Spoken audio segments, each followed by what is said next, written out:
Assalamualaikum warahmatullahi wabarakatuh. Perkenalkan, nama saya Megan Sukmawati, NIM 19522110108. Saya berasal dari kelas akuntansi syariah 2C. Di sini saya akan menceritakan tentang Ibnu Az-Zuhri. Beliau adalah ulama dengan andil besar dalam pembukuan hadis. Bahkan disebutkan dalam biografinya sebagai ulama yang pertama kali membukukan hadis atas perintah Umar bin Abdul Aziz rahimahullah. Bukan saja kapasitasnya yang diakui ulama yang sejaman pada masanya, namun keuletan dan kesungguhannya dalam menuntut ilmu agama.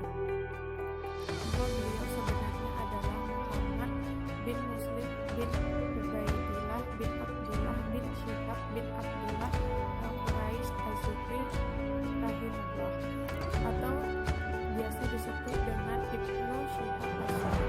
Satu pendapat menyebutkan bahwa Az-Zuhri lahir pada tahun 51 Hijriah.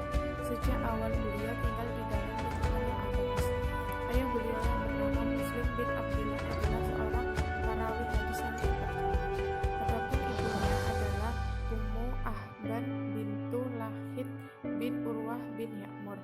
Az-Zuhri memiliki seorang saudara laki-laki yang lebih muda darinya yang bernama Abdillah bin Muslim. Dia sempat bertemu Ibnu Umar radhiyallahu anhu dan meriwayatkan darinya, namun meninggal sebelum Az-Zuhri. Az-Zuhri adalah ulama besar pada masanya.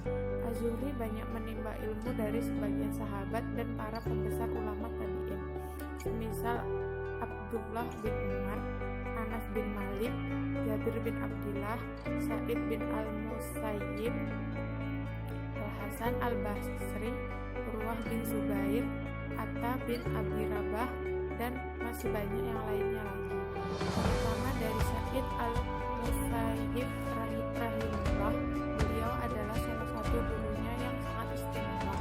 Hingga Az-Zuhri berkisah, lututku senantiasa menempel pada lutut Sa'id bin Al-Musayyib selama 2 tahun. Dalam kurun waktu itu, beliau tinggal dan menimba ilmu dari Sa'id bin Al-Musayyib. Potensi besarnya sebagai ulama telah diketahui oleh Khalifah Bani Umayyah saat itu, berawal dari pertemuannya dengan Abdul Malik bin Marwan untuk yang pertama kali. Lantas Abdul Malik bertanya kepadanya, "Apakah engkau hafal Al-Quran?" Kemudian Ibnu Az-Zuhri menjawab, "Iya." Hingga Abdul Malik memberikan hadiah kepada Az-Zuhri dan melunasi hutangnya. Tidak hanya itu, beliau juga membelikan rumah pelayan untuk Az-Zuhri serta mengatakan kepadanya, "Carilah ilmu agama. Sungguh aku melihat potensi hafalan yang kuat pada dirimu dan kecerdasan dalam kalbumu. Datangilah orang-orang di rumah Ansar mereka." Sejak saat itu, Zuhri mengambil ilmu dari para sahabat Ansar Madinah, dan di sana ia menjumpai ilmu yang sangat berlimpah. Di antara faktor pendukung keberhasilannya menuntut ilmu adalah kesungguhannya dalam mencari ilmu. Bahkan Az-Zuhri sangat tekun untuk menulis setiap ilmu yang ia dengar. Keseriusannya dalam menimba ilmu dipersaksikan oleh ulama di masanya. Ibrahim bin Sa'ad rahimahullah mengatakan, "Tidaklah Az-Zuhri unggul atas kami dalam pencapaian ilmu kecuali karena kesungguhannya dalam mencari ilmu." Abu Zinad juga menuturkan hal yang sama.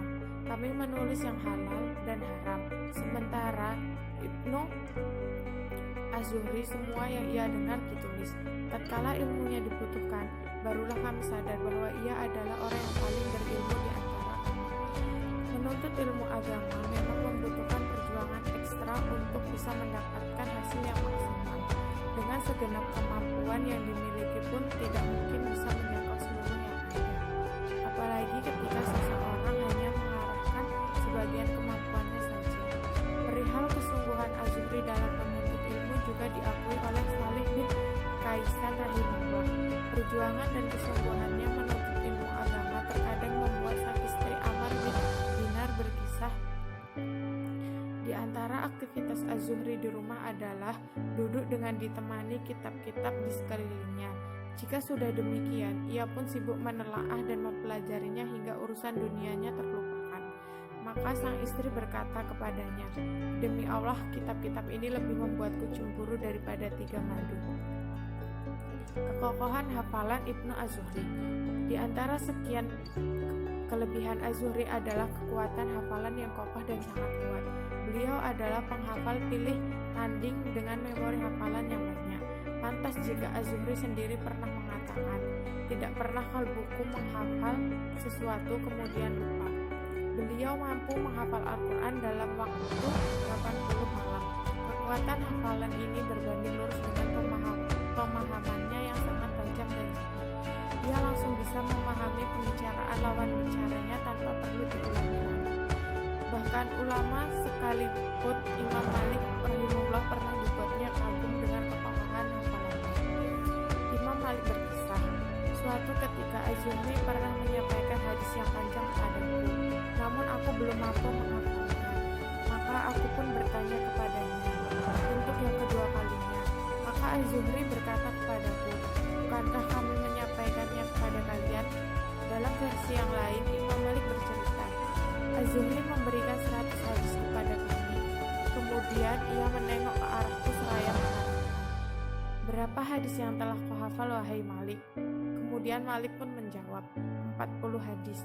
Ia pun meletakkan tangan pada dahinya dan berkata, 'Innalillah, bagaimana kami akan menyampaikan hafalan?'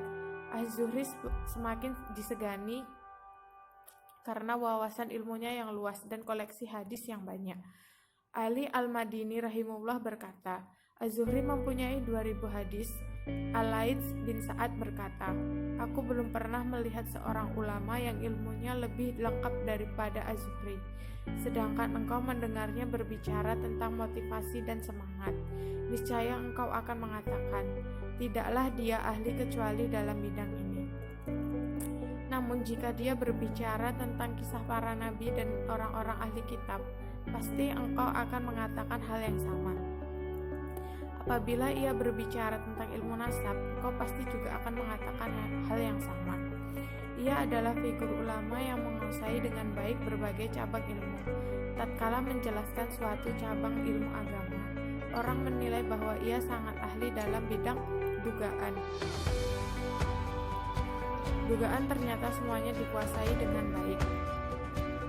Satu lagi, keistimewaan Ibnu Az-Zuhri adalah jiwa sosial dan kedermawanan yang luar biasa. Ia tidak pernah menolak permintaan setiap orang yang meminta kepadanya. Kebiasaan beliau adalah memberi makan sarit dan madu kepada manusia. Bukan rahasia lagi kalau Az-Zuhri sangat menyukai madu, karena madu bisa menguatkan hafalan, kata Az-Zuhri. Limpahan uang dinar tidak membuat Az-Zuhri silau dan tergoda. Ia meletakkan dinar tangannya dan tidak memberikan ruang di hatinya. Berkata Amr bin Dinar rahimullah,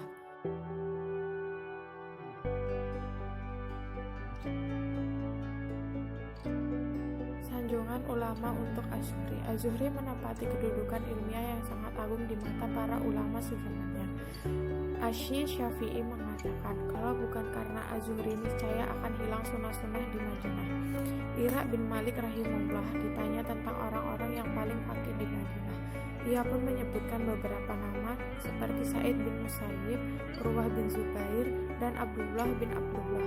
Lantas Ira mengatakan, yang paling berilmu di antara mereka semua menurutku adalah Ibnu Syihab, karena dia telah menghimpun seluruh ilmu mereka dan menyatukan dengan ilmu yang dimiliki.